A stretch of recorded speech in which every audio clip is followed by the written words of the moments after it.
are live. Welcome to the OWASP DevSlop show. My name is Nancy Gariche, and I'm one of your hosts for today. Today, our guest is Kat Sweet. Kat Sweet currently works on the product team of Linux security startup Capsulate as a technical evangelist. Previously, she was a security analyst at Duo Security, building out their multifaceted security operations program and crafting many puns about zero trust.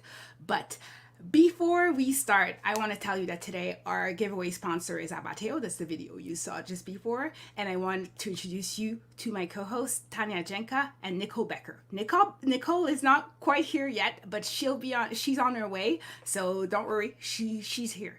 Okay, so let me bring in Tanya. Hi. Hello, Tanya. How are you? I'm good. How are you? Excellent. How's your week? You started a new podcast this week. You're super busy. You're a superwoman. Tell me what's going on before we start. So my little startup company, We Hack Purple, started a podcast to try to help people figure out which career they want in information security. So we're interviewing all sorts of different, very diverse range of guests. So usually I just talk to AppSec people because that's what I'm obsessed with, but we are talking to like incident responders, forensic people, like risk analysts, like every single type of job that you could imagine. And so we started off with Melissa Benua, who I don't know if you've met her before, but she's like pretty awesome. Oh, really? Okay, so she runs one of the WOSEC chapters in Seattle, and she used to work at Microsoft when I worked at Microsoft. But ironically, we didn't meet through Microsoft. We met at this super awesome conference called DefendCon, where I met a lot of amazing people. And so then like we became friends, and then I was like, will you be the first person ever on my podcast? And she's like, really? Yeah. And I was there live and I enjoyed it. Yeah, well, you're great at asking questions and having conversation. So I just felt like I was in your living room and listening in on the conversation. So it was really fun and good advice on starting a security career. So, entertaining and informative. So that's good. Awesome. That's awesome. I want to help people like figure out where they fit the best, right? Even if it's a really senior role, if you don't know it exists, you can't aim for it. And so anyway, thank you. I'm glad you liked it. Excellent. So we'll introduce Nicole when she comes in. Wait. Can we tell people about my book? Oh, absolutely. I have a book and it just came out for sale on Amazon, and it's called Alice. Yeah, for pre-sale. So like we're literally about to start printing it, and I'm so excited. It's called Alice and Bob Learn Application Security. And it is a textbook like A to Z, learn all the things. You're a software developer, you want this book. And it's cute and it's purple because me, and it has cute little stories of Alice and Bob and how like security things, decisions that Nancy and I would make every day at work will actually affect other humans, and like why you would make this decision or that decision. So I'm really hoping that helps a lot of people. That's awesome. So many cool things going on, and I'm excited for you as well. So, Kat Sweet, do you know Kat? Have you met Kat before? I have never met her in person. I've like tweeted at her and stuff, but she's much better on video, and I bet like in person she's even better. So talking to her before the show is kind of nice because. Okay, so let's stop talking about her and let her speak for herself. Yes. Welcome. Hello. Thanks for having me. It's March 286, and it's about 100 degrees here, so I'm happy to be here. Tanya, I just wrote down that you've got that book coming out. I'm absolutely going to share that with my engineering coworkers and friends because it sounds really cool. Oh, thank you so much. So, Kat, Capsulate. Can you tell us about your new role? I don't know if it's a new role because it's your second role after Duo Security, but what do you do for Capsulate? So I've been there for almost a year. October will be my year anniversary. So I'm a technical evangelist, which encompasses a lot of different areas. So Capsulate finds and stops Linux attacks on Linux systems. It's a sort of EDR-like tool, but specifically for any flavor of Linux on cloud, on-prem, on all of the things. So I do some of my role is exactly what I'm doing right now, is going and like talking not about like product pitchy stuff, but about like the problems in our space of like, because we're sort of have a security operations and DevOps user base. I do some more like traditional product marketing kind of duties, like when our engineers are working on a new feature, writing up stuff about why there's, I guess, a market need for it. I kind of oversee our documentation for customers and get feedback loops going with our sales and customer success teams as to what the needs are for documentation and help engineers write them. I have a lot of different hats. I do some sales enablement stuff internally facing, so teach our sales engineering team how to how to work with potential prospects and think about security problems, and teach them about sort of the user persona that I used to be in, which was SecOps, incident response, that kind of thing. So it's a lot of fun. I was in security operations in a few different capacities for almost 4 years, and I found myself really liking getting to go and give new hire security onboarding training, give the annual security refreshers, go to conferences and talk about some of the stuff that I was working on. And so I think talking with a few people, they were like, there are evangelist roles out there. You could be doing that. It's like, that's cool. That's awesome. Look who's coming, who's here. Let's introduce Nicole. Sorry. Yes. Hey Nicole. How are you? Sorry, I had some parking finding issues in New York City. Yeah. New York. What can you do? That's okay. Yeah, I'm here now. Excellent. So we just Hey, Nicole. Good to meet you. Yeah, so we just introduced Kat, and she told us about her role. And so I guess the premise of you being here today is to talk about security operations and incident response, and the fact that it has to change because the landscape is changing, right? The technology is changing. So could you give us an idea of what is changing, or what has changed that makes it so that we have to change the way we do security operations and incident response? Yeah, so there are a few things, and probably even more things that I hadn't even thought of yet, and so we'll probably miss. But I know everyone is talking lately about, digital transformation, shifting to the cloud, especially now that there's a pandemic and there is no prem to go on for a lot of companies.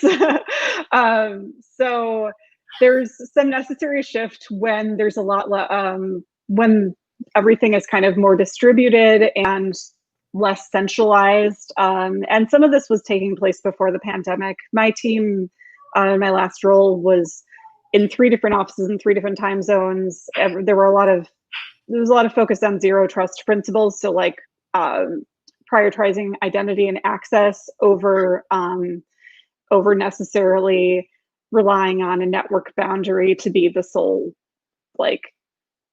barrier between secure and not secure, which I think is kind of a thing that's starting to increasingly go away. And now even more so that everyone is at home, I kind of forced a lot of that.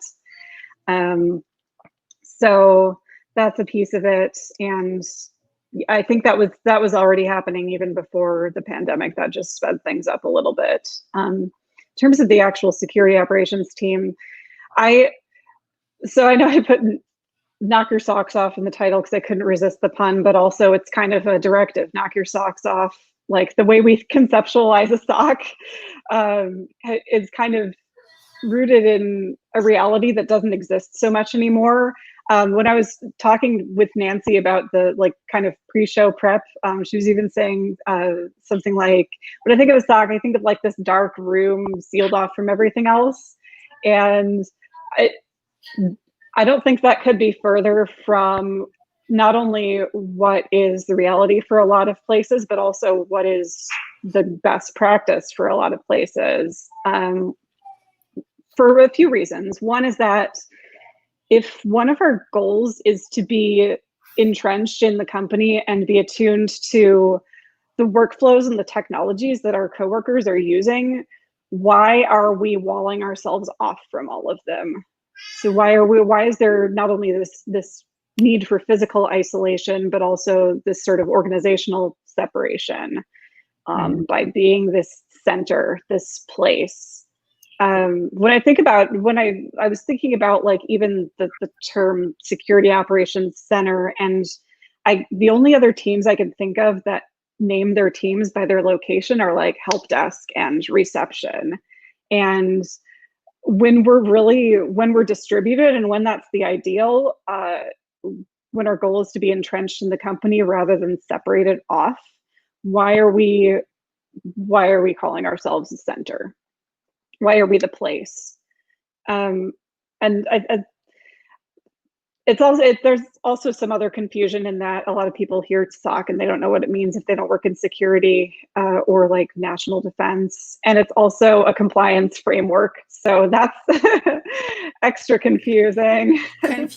Yeah. Yeah. So I think I asked you even before, how would you, when you think about incident response and security operations, are they synonymous for you? Or are they the same thing? How would you differentiate those? I think some people think of security operations solely as just like what they would call like the tier one, like the monitoring and the initial detection, where they think of incident response as like a more senior role or a handoff kind of thing. I think security operations is a big umbrella and encompasses IR and everything else in the life cycle of it. I did film management. I did like, the normal detection monitoring stuff. I did security education for colleagues, vendor security assessments, although those, a lot of places don't have SecOps doing them.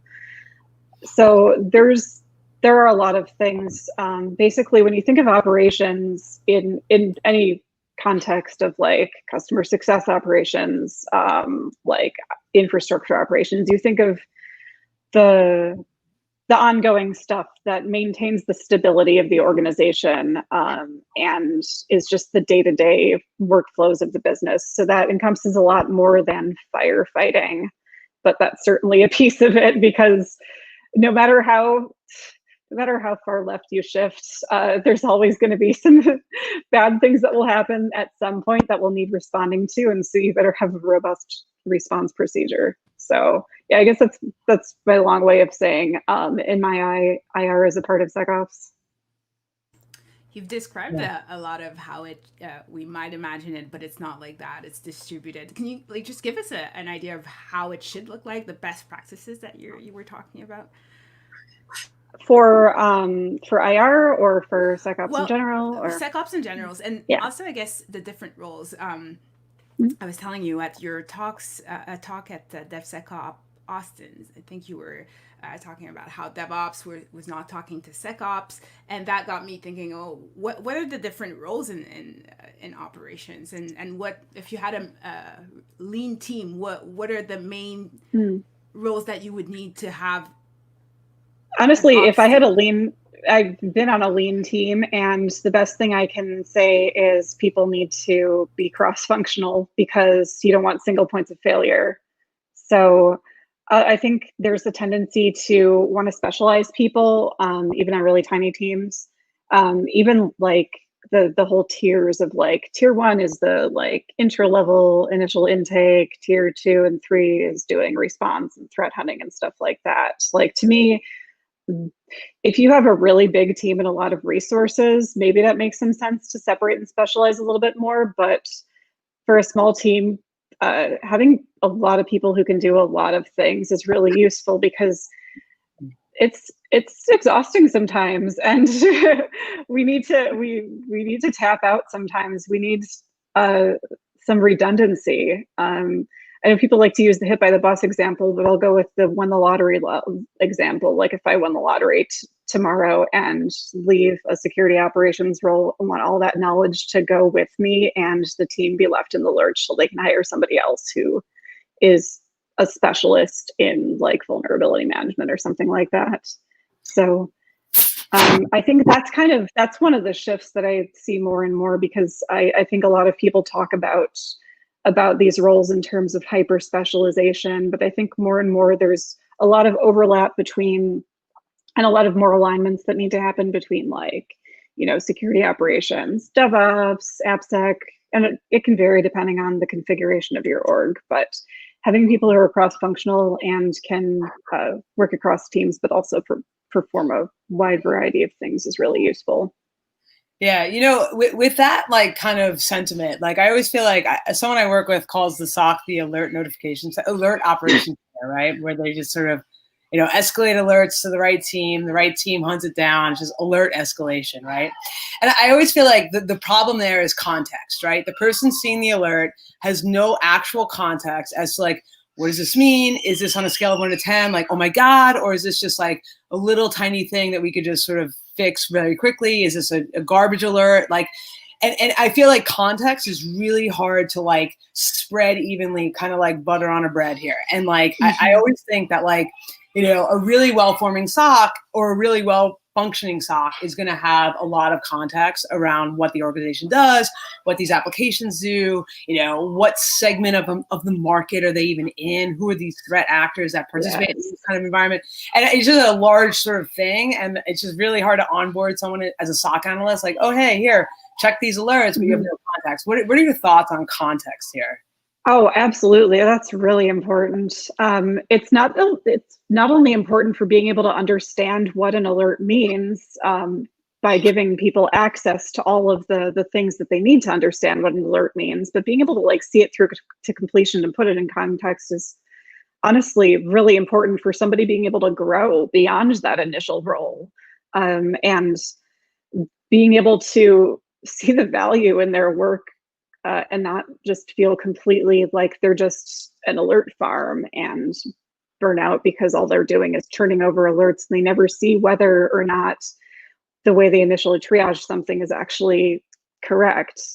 So when you take away the context, you take away opportunities for growth and for a sense of purpose, and that's huge. Actually, there was a really good podcast episode of the detections podcast. It was called Sock Puppets, and they talked a lot about that exact thing.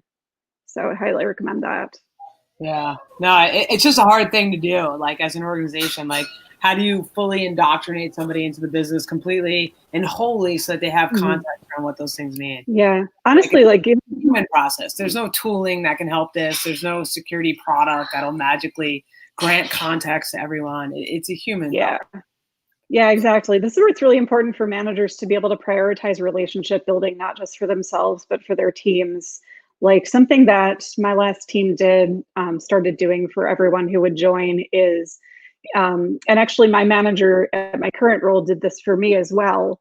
First week of onboarding, giving a list of people across a bunch of different roles that we should meet and just like have coffee with for half an hour just to talk. And that sets the expectation that relationship building is a priority.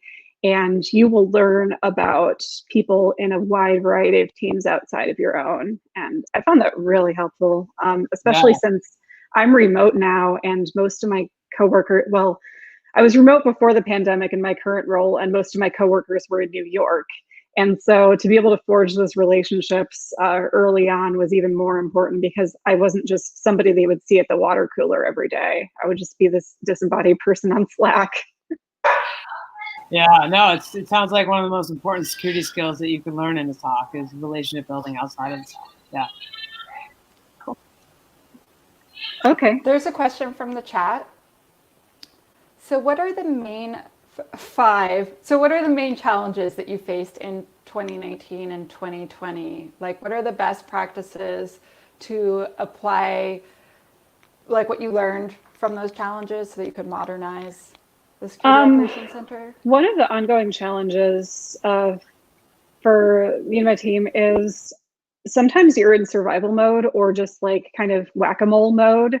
And it's hard to think longer term and more proactively because there's just a lot of stuff bubbling up that needs tending to, whether it's like security incidents happening back to back or something happening in the business that's affecting you, or just a lot of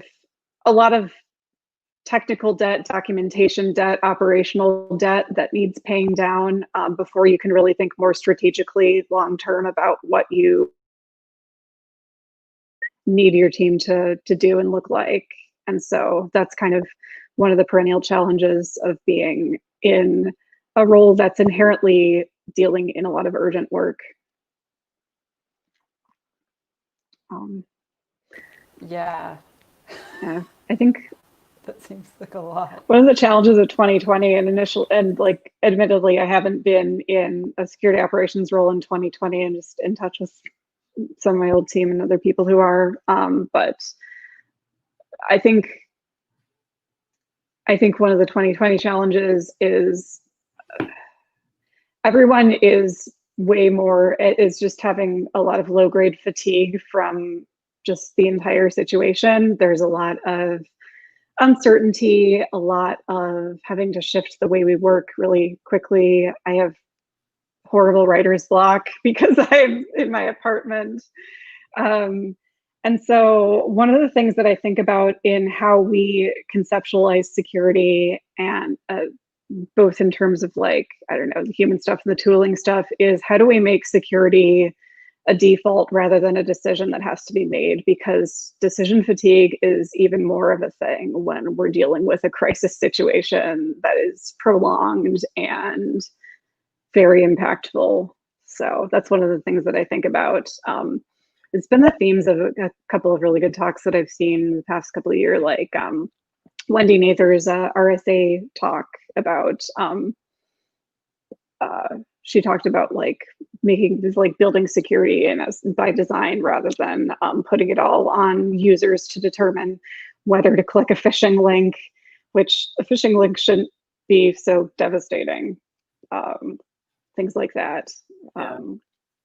Yeah, and like Ian Coldwater a while back did a talk in a couple of places on abusing Kubernetes defaults, and like the fact that so many defaults are not the secure one and that the secure option has to be turned on is, I think, an opportunity to reconceptualize making security the default option when possible and when it doesn't horribly impact usability, which is a whole other thing. Yeah. So to that effect, how do you feel about like automating like, you know, the whole source space? Like, I mean, is that the wrong approach? Is the right approach to be more like build it in, like basically shifting left from the SOC standpoint so that like that decision doesn't have to get made by the user and then therefore the alert never comes in? Or is, you know, like where we are now, which is the alert comes in and somebody clicks a phishing link and we have a SOAR tool that kind of just automates that response. Therefore, we don't really have to make that decision. What are your thoughts around that space? Oh, I think SOAR is pretty cool. I think it's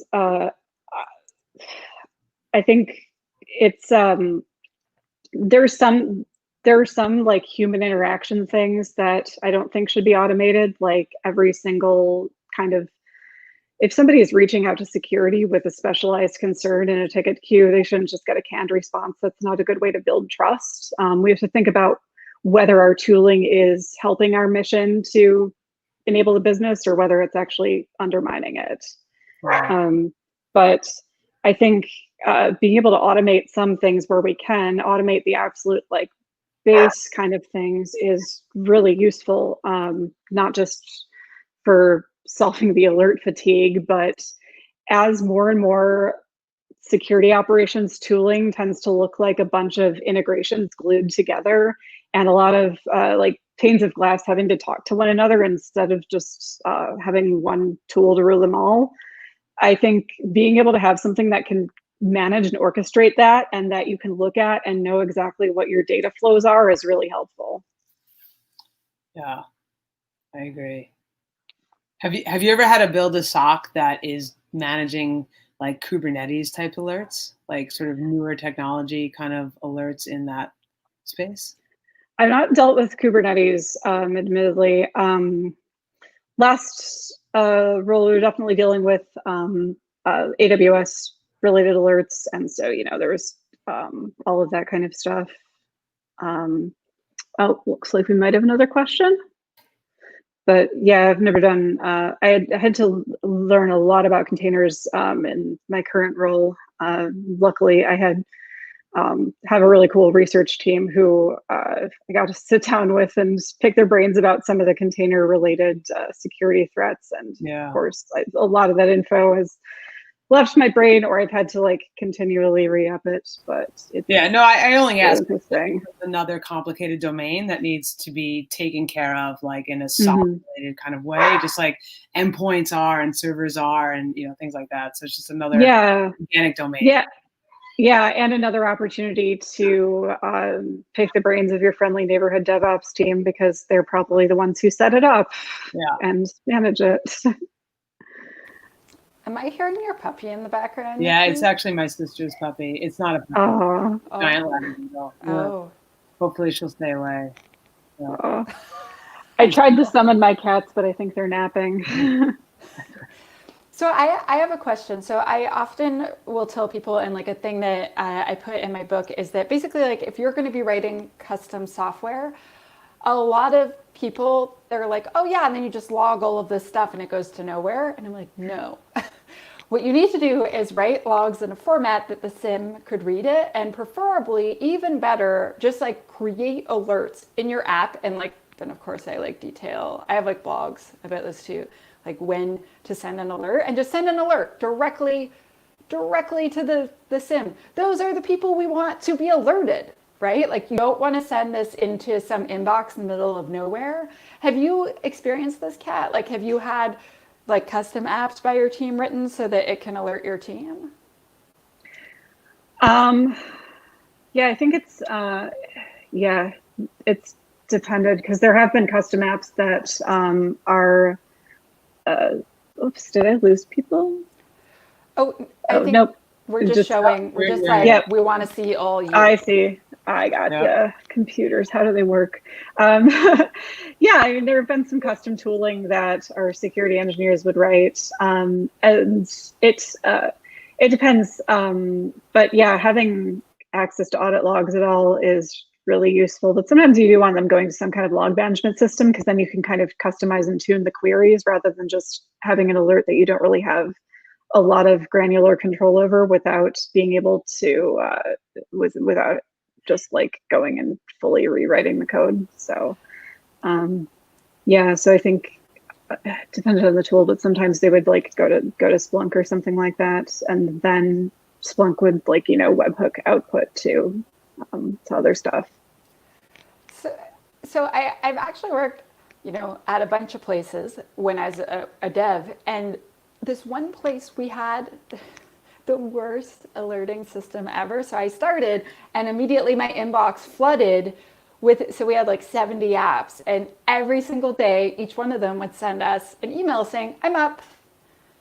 And so then, of course, I instantly made a folder where all of that crap went. And then the next day I thought about it, and I'm like, is someone cross-referencing this every day to see that all of them are up? So we would always find out, because basically one of our customers would say, this app is down.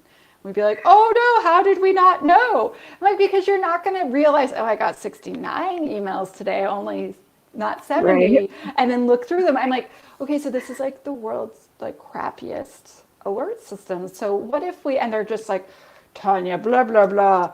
Anyway, so we ended up like, I got them to rework it, and we had a thing where it would ping all of them every morning, and if one didn't come back, then it would send the email. And I was like, if I catch any of you marking it as read and sending that crap to a folder, like, then we found out when things were down, and we could put them back up before our clients complained. And I was like, it's like we suck less.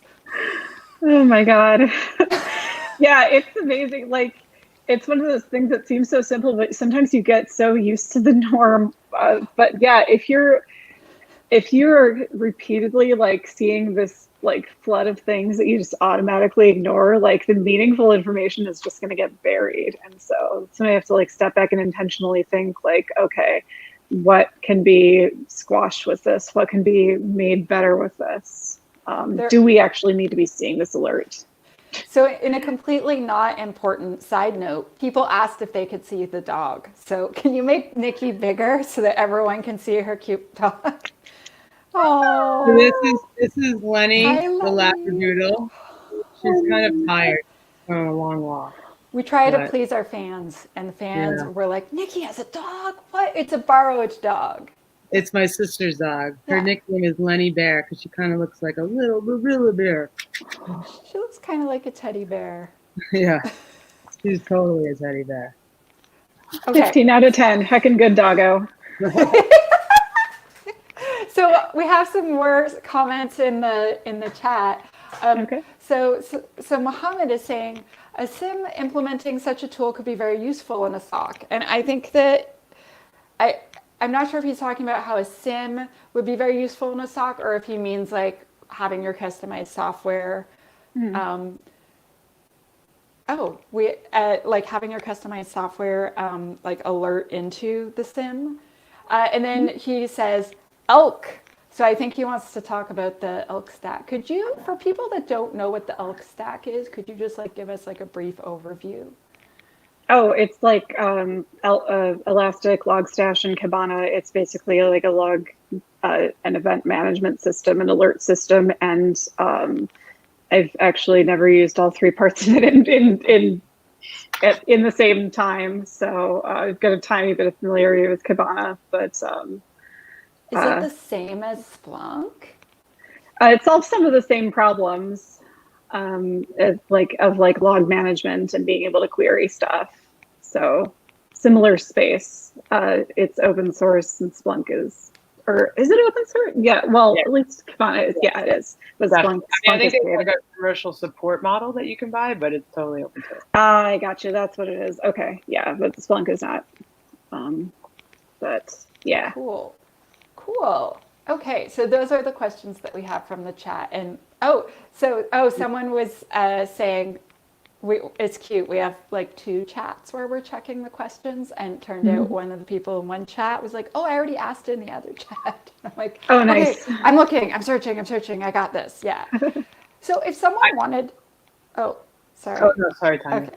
So like if someone wanted to try to become a security analyst and try to work in a SOC, what type of experience do they need? Like, could I just do it as someone that used to be a dev and now does AppSec, but who is not great at networking at all? Oh, I think your skills would be a huge boon. As I was leaving my role, we were starting to align more of our response procedures with AppSec and with like product security incident response, because there's an increasingly amount of overlap, especially when you're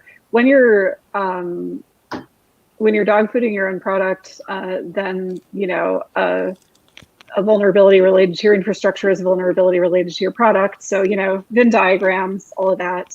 And what you don't want to happen is 2 separate response procedures kicking off and completely working independently of one another and potentially either duplicating work or like undermining work. So, yeah, but to answer the question of what skills do you need, it really depends. I don't want to do the whole like you just need passion thing, because like I think that's kind of overdone and honestly kind of a gatekeeping thing. Yeah, but things that are helpful. So I switched careers into security, and I just did security operations was where I landed first. It was interesting to me.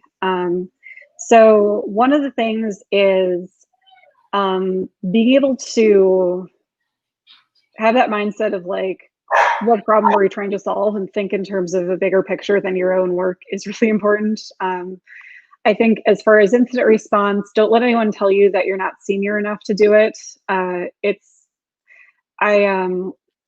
Honestly, like a lot of it is, I wrote a blog post about this too for work. Some of it is just a matter of taking the information you have and doing the next right thing, to quote Frozen 2, and just like putting one foot in front of the other and gathering information and driving some kind of response forward. And that's a relatively universal experience. At some point or another, most of us will have done the thing of being in a crisis and having to figure out our way through and bring in people to help us. So quoting Frozen 2, I think, is important as well if you want to make your point. And like always, musical theater is a key skill. If you could like sing it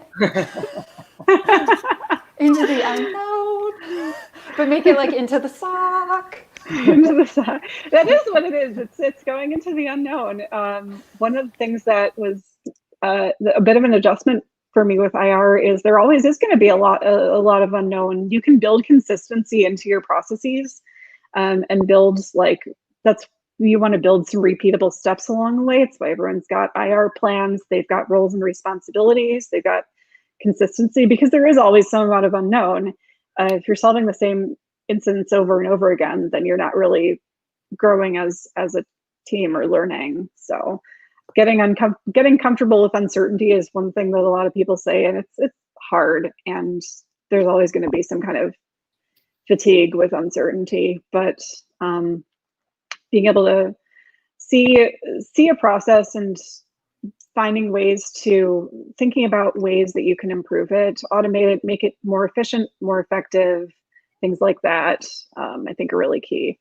As far as technical skills, it varies because the landscape is always changing. For example, like when I was going back to school and like studying for certs and stuff, a lot of it was very network based, like you mentioned. There's a lot of focus on IDSs at the network level, firewalls, that kind of thing. Then I get into my role at Duo, and everything is cloud-based. Everything is zero trust. One of the things that I wish I had played around with more before I started there was just AWS and cloud technologies, and just gaining an understanding of the alerts that I was consuming.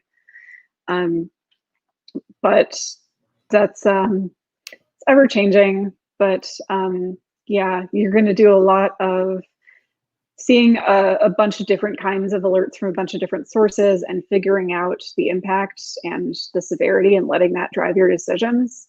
That's a thing that you can replicate on your own, but really you're lacking some of the context of like a business and a bunch of other things competing for your attention. But yeah, I think so that was kind of a circuitous path.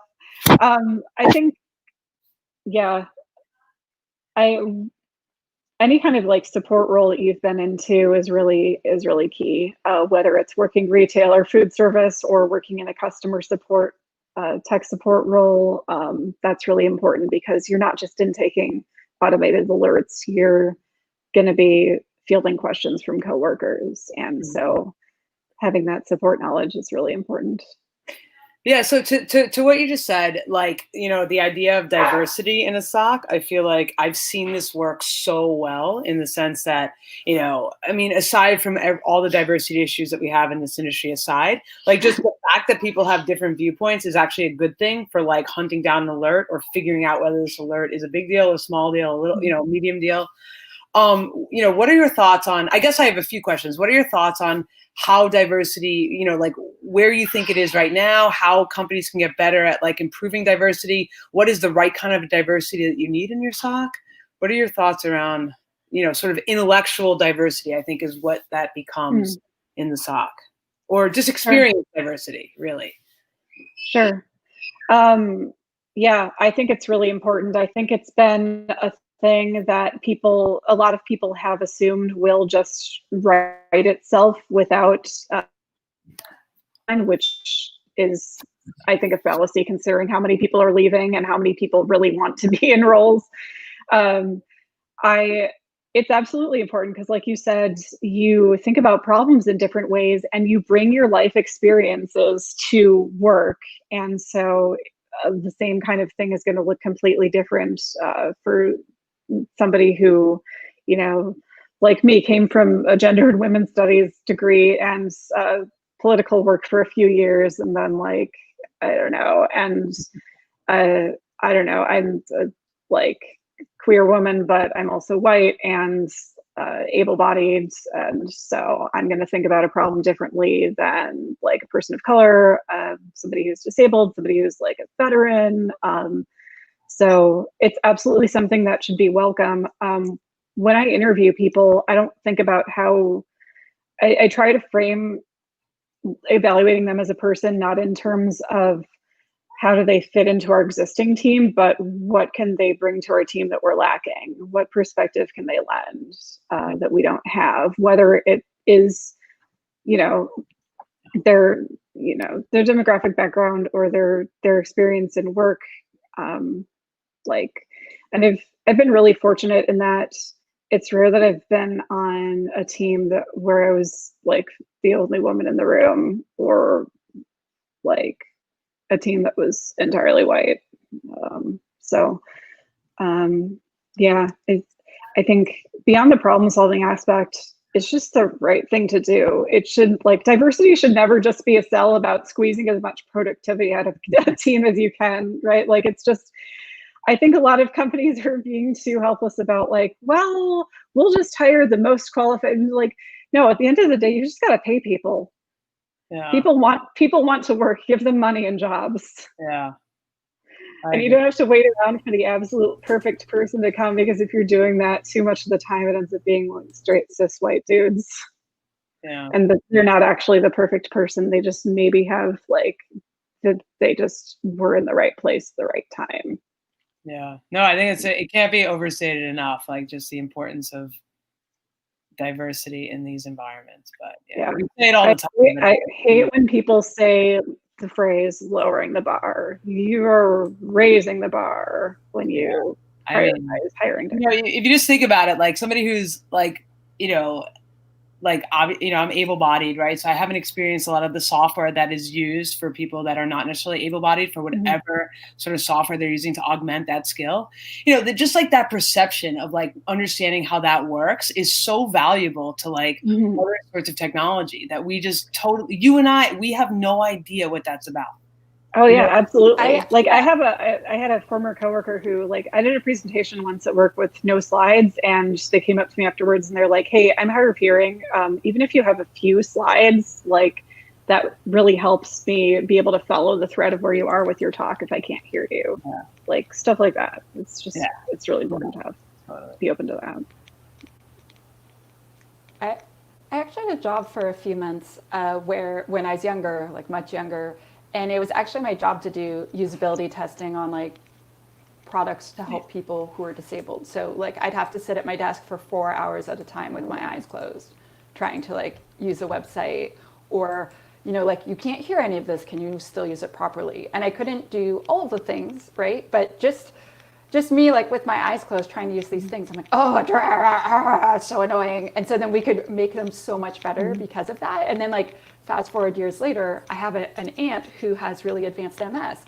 And so she's using all of these products all the time. So often I'm like, hey, can I pass this website by you? Because she has to listen to all the things, or can this technology work with that technology? And it's gotten so much better, but there's still so many ridiculous things that you wouldn't believe that they're still very far behind on. There's a lot of users out there that aren't fully able that they still have money. I still want them to be my customer, or be able to consume my content, or learn from my lessons. Do you know what I mean? All of them matter. All of them need to be more secure, in my opinion. Yeah, exactly. And if we think about tying that back to security operations, if we're not doing it, if in our work we're not just our alert consumption, but in the way we respond to things and work with other teams, in the way we present security education and build relationships, if we're not doing that in a way that is inclusive and keeping in mind, to take one of Kim Creighton's tech principles, prioritizing the most vulnerable, then we are not doing enough to do our jobs of supporting the business, because we're only focusing on a subset. Totally. All right, more questions. Threat intel. How do you feel, I guess, just in terms of tying that back to all right, so you spent a lot of money, you have all these threat intel feeds coming in, you have your own threat hunters, they're going out there every day and finding things that they think are relevant and contextual to the business.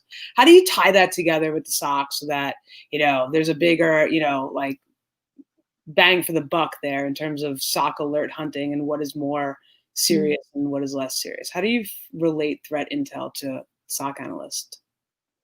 Yes.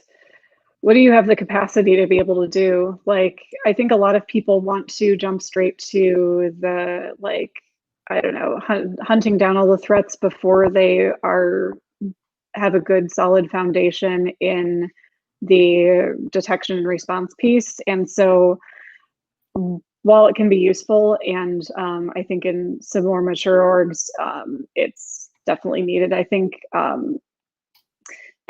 lot of people skip over this step without realizing that there may be, when they're hunting without necessarily having solid detections, having solid incident response procedures, they're kind of just inviting more things that they need to respond to in triage that maybe they look shinier and flashier, but maybe aren't necessarily as relevant to the business or as impactful. Yeah, I've admittedly, threat intel is not one of my primary areas, so that's maybe a take for a threat intel expert to better respond to. But my my 2 cents are, I guess, it's not something. I think one of the reasons that's not something I've done a lot of is because we're still working on some of the more foundational stuff. Yeah. Oh, no, it makes sense. Yeah, I'm kind of in the middle on that whole sort of process, but yeah. Anyway, I think it's kind of like bug bounties too. Like it's a thing. Well, it's kind of like the same idea of like open ourselves up to go look for more things that we might not be seeing, which is cool. But it also means that you have to be prepared to triage and respond to them. Right. Okay, cool. We have some questions in the chat, and this is a good one. All right. Okay. How do you implement a SOC in cloud infrastructure? Do you need it or not, or can we just solely rely on the provider? That's a really good question, I think, because there's a lot of the cloud provider. Yeah, like if you're deploying I think what I'm understanding from this question, if you're deploying all your infrastructure in the cloud, do you even need to care about being a SOC? Well, I would say you definitely need security operations. I mean, you can turn on a bunch of like built-in services like guard duty. You can have like CloudTrail logs flowing and like all of the other stuff. Even if you're just relying on built-in security services, you're securing the infrastructure, but there's other stuff that you're not, that's out of scope of all of that, like people's endpoints, like physical security. Application. If you've got a building, like all the, like product security, like OS level stuff that that built-in security services might not be touching. And moreover, there are only so many places that you can give your attention to. So you need at least some degree of it to be flowing to the same spot. And so if you've got alerts going in like 25 different places, you at least need some way to centralize them. I also think you still need somebody to be able to triage and respond to them and think about how can we continue to build this out? What do we need to tune? What do we need to improve? How can we respond? Yeah. So absolutely, you still need it. I think that goes back to whether they're asking, do you need like I don't know, a SOC in terms of like a walled off room in the middle of nowhere with your malware analysis machine? No, but I didn't think you needed that anyway. Yeah, I think the question, the way I'm reading it, was more of like, if I have, cloud native deployed applications, don't I just rely on my provider to secure that, and then my job is sort of done? And there's a shared security model, but somebody's still got to be the one intaking that and responding to it. Totally. I think it gets confusing though. I mean, I totally see it that way, but like depending on how you deploy things in the cloud, like if you have just straight up EC2s or just servers in the cloud, like it's easier to understand what your responsibility is there versus if you have like container orchestration versus a Lambda kind of based application that's just all function as a service. Yeah. The security model and your responsibilities kind of change a little bit depending on what's going on there. And so I think some people, at least, I definitely had this problem where you have to educate a lot on who does what in those different deployment models. And I think SOCs need to understand like, this is a Lambda kind of deployment model or a function as a service deployment model, too AWSy. What does that Yeah. mean for me as a SOC, right? Like, all right, somebody's using an IAM privilege. That seems a little bit weird. Like, we probably should hunt that down. That means we have to understand IAM, things like that. Yeah. And I think there's, again, like opportunities to work with the DevOps team if you have one. Sometimes the DevOps team is even doing some security functions like that if there's no security team, because they're already consuming performance-related alerts for that kind of thing, and they're building that infrastructure. So there's definitely space for it. And I think even with like standard EC2 things, you can get pretty juicy stuff because people will spin stuff up and then not remember they have to spin it down, or not build it out with entirely secure things, especially in like test type of AWS accounts or just sandboxes. And so even if it's isolated, it can get weird stuff on it. Yeah. All right, I got another good one. I think it's a good question I always wondered about. So let's just say you run a SOC and you work for a gigantic company and you want to report out metrics that are useful, right? What do you think the best metrics are to report out in terms of how well functioning a SOC actually is? Oh man. Yeah, it depends. I think one of the things that is really critical, and is something that we've had SLAs around before, is time to first response, because we want to know that when we're seeing something, even if it doesn't have a really quick recovery time, that it's actually being seen and triaged in a timely manner. That's really important, especially when it's something that is either on a pretty impactful kind of system or coming in from one of our colleagues who can't be left in the lurch. So what is the time between when something comes in and when it's first getting touched? I think time to resolution is one that I think is really important for like availability related things. I think of that more as a DevOps kind of thing.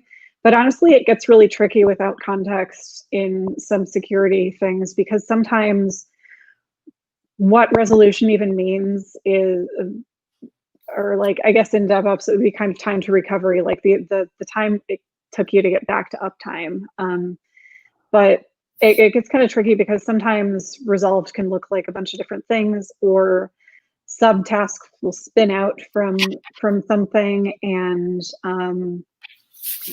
there are often, dependencies or other teams that have to be involved. And sometimes I don't think it's necessarily the mark of success or failure when a security incident takes a little longer. If it's one that's really, really involved, I don't think that should be a drag. I think another metric that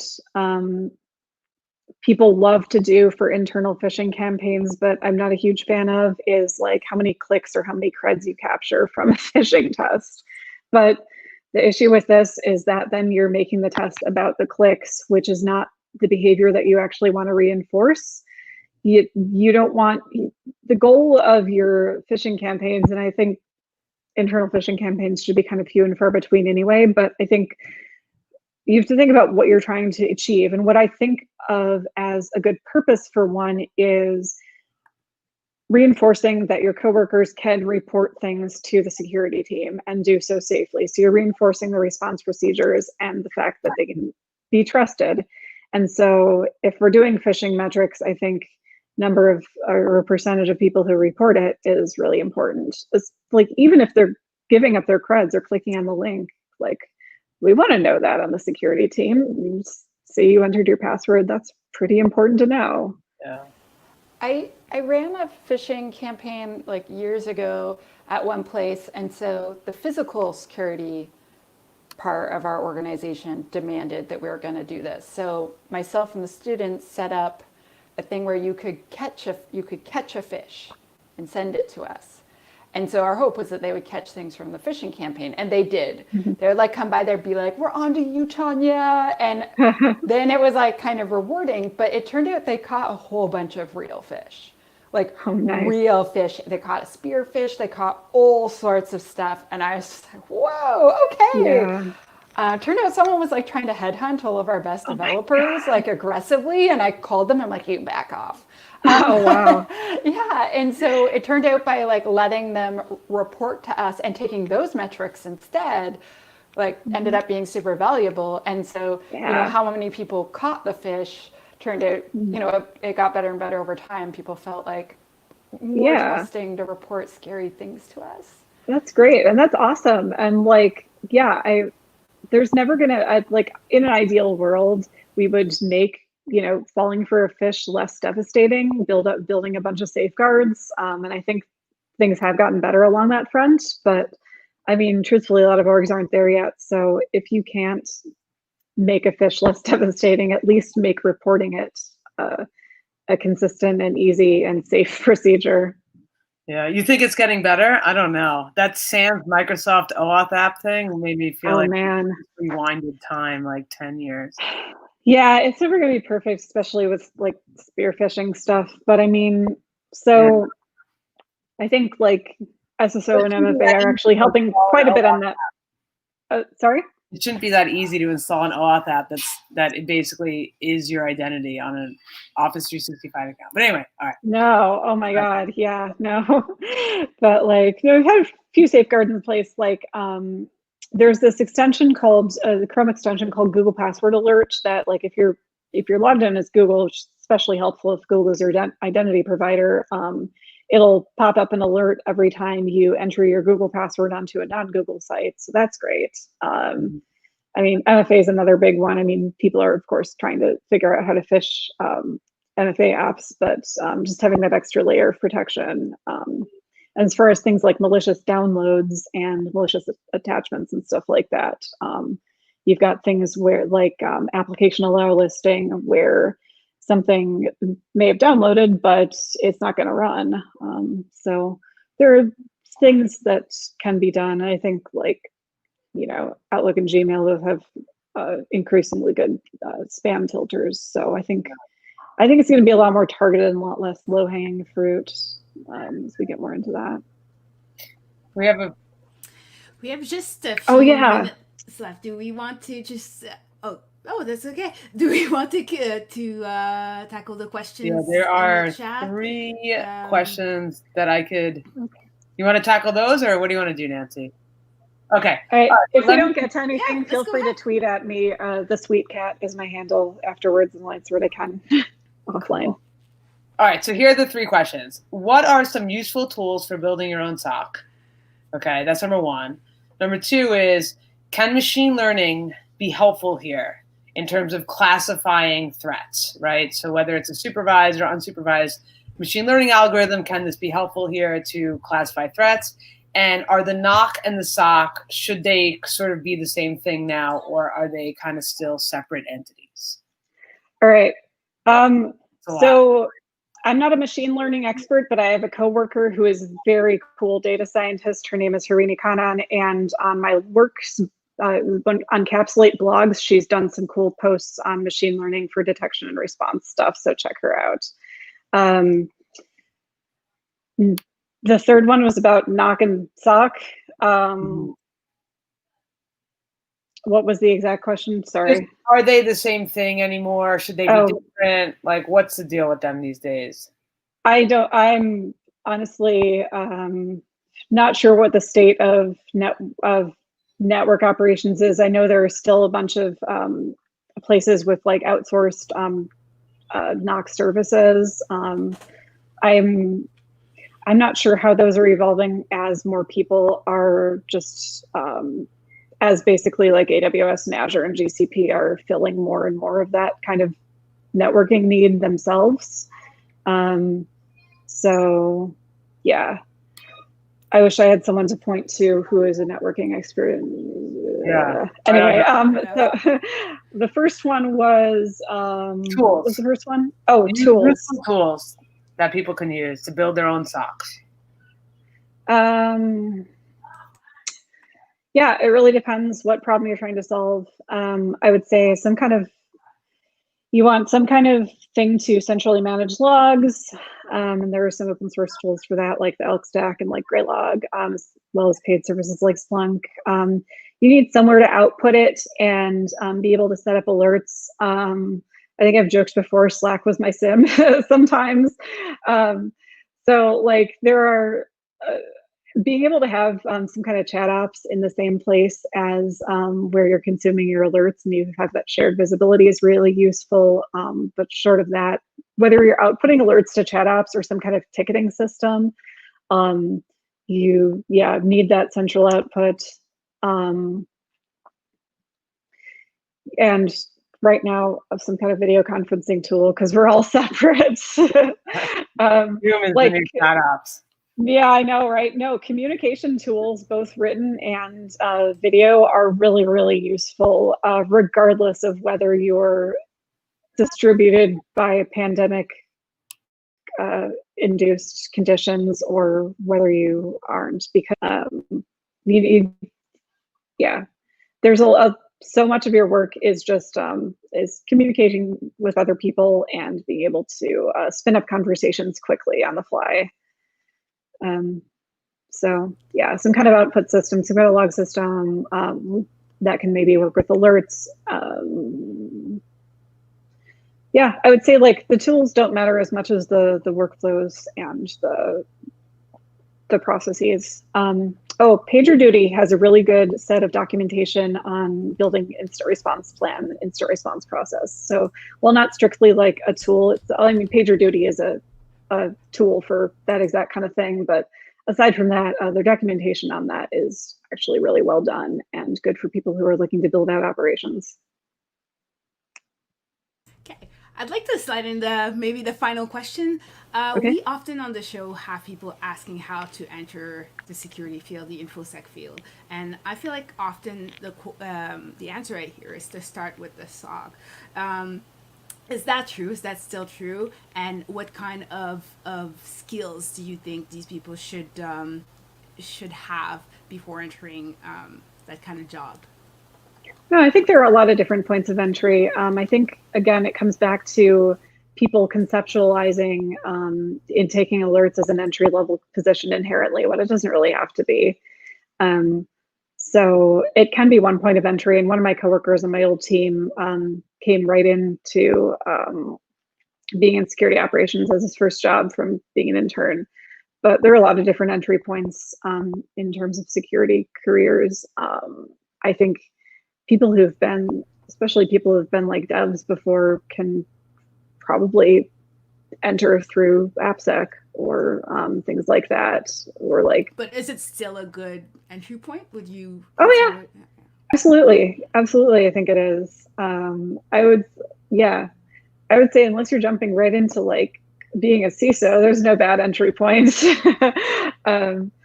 So yeah, God, the skills you need.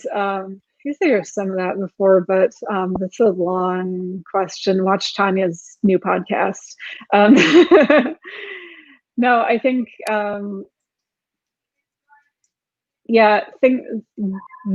some of it is just luck too, but things that I learned aren't necessarily going to change, but willingness to being able to think about,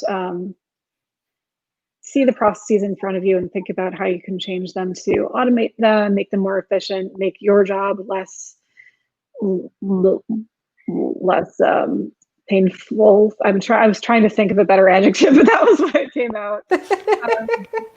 Honesty. That problem-solving mindset, which you can build in a lot of ways, that is not just looking at a bunch of logs. Being able to find the signal within the noise, and latch on to the most impactful, not just the one that's jumping up and down for your attention, is really important too.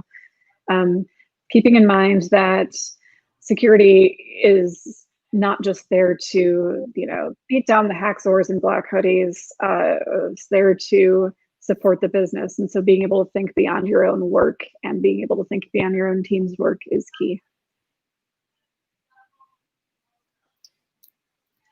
All right. Oh, Nancy, I think you're muted. Yes, I am. Sorry. Well, thank you very much for being our guest today. Before we let you go, we want to know, where should we follow you? Is there any other type of information that you would like to share with our audience, if they want to get in contact with you or learn more about what we started to talk about today? Oh, sure. So my Twitter handle is the Sweet Cat. That's probably where I spend most of my time being online, making terrible security puns.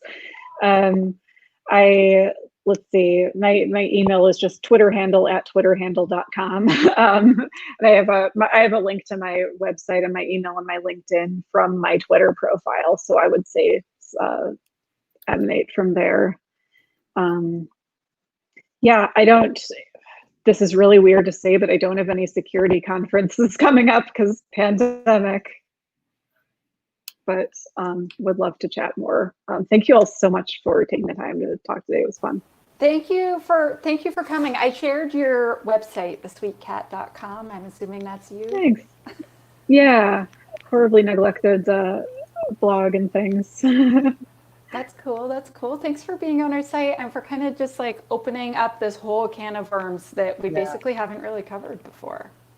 Yeah, no, like I said, there's like increasing amount of cross-pollination between AppSec and security operations and infrastructure type of security. So cool. Hopefully more to come. Awesome. Perfect. Thank you again. Thank you to our audience that was here to ask so many questions. This is, we won't have a show next week. We'll have one in 2 weeks on September 13 with Jackie Gringold about Nomad, a HashiCorp orchestration product from HashiCorp. So she'll give us a little introduction about that. So hopefully that will be interesting to you. So follow us on social media, follow us on Twitter, LinkedIn, and Meetup to know what we have coming up next. So thank you so much. Thank you, Tanya. Thank you, Nicole. And thank you, Kat. And see you all very soon.